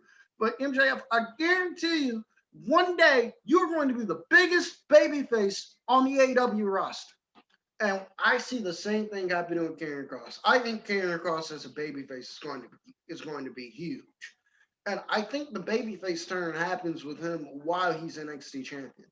And I think he drops that championship to Walter as a babyface SummerSlam weekend. I do. And in terms of how a Cross Walter match is set up, you can set that up. You can set that up easy. You can set that up easy. Let's say Karrion Kross wins this match at Takeover in May or June, whenever the next one is. Let's say Karrion Kross wins that match, right? Right, and then the next week on NXT, you could have Walter come out with the NXT UK title because I imagine he's still going to be NXT UK champion at the time. You could have him come out with the NXT UK title. You could have him come out with the NXT UK title. And, with the NXT UK title, and Karrion Kross walks up, Walter walks up to Karrion Kross and go, "Look here, Walter, look here, Kross, I'm bored. I've knocked out. I'm bored. I'm knocked out. I've knocked out everybody there is to knock out and over there in NXT UK. Nobody in NXT UK can take this championship off me. I'm getting bored with the competition that's over there. So therefore, I decided to come to the States. Hey, big boy. And I ain't big boy. You trying to put that title on the line against me? I'll put this one on the line against you. We can do winner take all. We can do winner take all. We can do winner take all. NXT and NXT UK title on the line. You have that on SummerSlam weekend this August. It's like Walter and Karrion Kross, take my money. Two big bulls going at it. To be totally honest with you, I was picking Finn Balor, but I may have to go with Karrion Kross depending on if Kross is getting called up on the roster Mania this year or not. But if that's not the case, I pick Kross to go over here. And thinking as of late, and now you're saying it with Kross and Walter, that is not a bad idea. That is not a bad idea actually at all. And can you imagine Walter holding the NXT title and NXT UK title simultaneously? And I remember last year we were supposed to get Finn Balor versus Walter last year, but then the pandemic started last year, unfortunately. Yeah, exactly. I think that's going to happen. I think you're Walter holding the NXT title and the NXT UK title, that would make Walter even more of a monster than he already is now. Yes, it would. Walter, I don't think is ever dropping that NXT UK title ever. He probably won't. But you could do that. Walter wins the NXT and NXT UK title, and then if you still have Karrion Kross in NXT, let's say, man, this could then lead to a big match at Takeover War Games where you do Imperium against Team Kross. You can do Imperium against Team Kross. Team Kross can consist of Karrion Kross, obviously. You could throw Finn Balor in there. You could throw Kyle O'Reilly in there. Maybe you throw Tommaso Ciampa or somebody else on there. And this could lead, so not only could Walter win the NXT title from Karrion Kross, this could then lead to Kyle O'Reilly being the first man in history to beat Walter for the NXT championship. And Kyle O'Reilly is your new top babyface on the NXT brand. I don't know about that, but with all that, we'll see what happens in all camera. We'll see what happens with all that. But Kyle O'Reilly and Karrion Kross, that would be a good match too. But I think with Walter beating Karrion Kross, I think that, in my opinion, that's a lot more believable than Kyle O'Reilly beating Karrion Kross. And I think Kross and O'Reilly, look at Takeover in your house when Karrion Kross just manhandled Tommaso Ciampa. I honestly think Kross will do that same exact thing to Kyle O'Reilly. Yeah. Cross and Walter, I think Walter beating Cross is a lot more believable. And it's like two big bulls going at it. And a loss to Walter, I don't think is going to hurt Karrion Kross either, because that's how great Walter is. And it's like two bulls going at it. And it's like Walter beating Karrion Kross is going to make Walter look like an even bigger monster. And Walter beating Kross, I think it's a lot more believable. I don't know what you think on that, but I think we do get a new NXT champion on night number 2 in Karrion Kross, unless Kross and Scarlett are getting called up on the Raw after Mania, because, Bruce and Vince are getting tired of Lana, But I got to pick Karrion Kross, man. Finn Balor's done well with the NXT title. He has, but I got to pick Karrion Kross to win here. And Kross and Walter, NXT title, NXT UK titles on the line. Kross versus Walter this August SummerSlam weekend. Take my fucking money, man. Take my fucking money. And so we both got Karrion Kross on the board. Karrion Kross and Scarlett, I don't think they need NXT much any longer, but if Kross is going to drop the title to Walter this August SummerSlam weekend, then I'm all for that, because Walter Karrion Kross, that's money written all over it, waiting to happen. But we both got Karrion Kross on the board to beat Finn Balor here. And that is that, folks, for the preview predictions video for NXT NXT Takeover Stand and Deliver nights 1 and 2 for the preview predictions for Takeover Stand and Deliver. And that is that. Follow me on Twitter at FioriNick579. Follow me on Instagram at Nicholas Fiore 2014, and follow me on Facebook at Nicholas.Fiore.31. Add me as a friend on Facebook if you like. The option's always there for you guys. And hit the like button on the video if you've not done so already. Hit the subscribe button as well, folks, if you've not done so already. Turn on the bell for all notifications if you've not done so already. And that is that for the social media platforms as well, with the Fury Station YouTube channel as well. And Cameron, thank you so much for joining me. It was an absolute great pleasure with your debut right here on the Fury Station YouTube channel, right here on YouTube.com, Cameron. Absolutely great to have you here on the show, Cameron. Absolutely great to have you here on the show, Cameron. Where can we follow you on Twitter and social media and all? Follow me on Twitter at Cam71101. I like to talk wrestling in the NBA. I like to talk wrestling in the NBA, so make sure you follow me on Twitter at Cam71101. If you like this episode, if you like me being on the Furious Nation YouTube channel, and you like this collaboration with me and Nick, this isn't the only place you can see it, baby. Make sure you subscribe to the CNE. Make sure you subscribe to the CNE podcast, available on all podcasting platforms, where not only will you get a special WrestleMania Would You Rather today with me, Escobar, and 2 very special guests in the community. I'm going to keep that as a surprise. I'm going to keep that as a surprise until it actually happens. But also, make sure you check out Nick on my show. That's right. Nick has been on the CNE podcast multiple times. Make sure you check Nick out on my show, where we not only go over and break down every Elimination Chamber match in WWE history, going from 2002 all the way to 2020, but we also discuss WrestleMania plans that almost happened. So if that's something that interests you, make sure you look up the CNE podcast on all podcasting platforms, and make sure you subscribe. Absolutely. And that is that for the preview predictions video for Takeover Stand and Deliver nights 1 and number 2. And that is that, folks. Thank you guys so much for joining Cameron and I for preview predictions for Takeover Stand and Deliver nights number 1 and 2. Thank you guys so much for joining us. Hope you guys liked the video, enjoyed the video, and see you next time right here in the channel for more good content right here in the channel for WrestleMania week. Big week. Got here in the channel coming up. WrestleMania 37 night 1 preview with Darwish. WrestleMania 37 night 2 preview with Joseph Conlon over at the Big Flat Field. Shout out to you, Joe. And more good content to come right here on the Fury Station YouTube channel, right here on YouTube.com. for this week's WrestleMania week. Thank you guys so much for joining Cameron and I. Hope you guys enjoyed the video, and thank you guys so much for joining. And we'll see you guys later.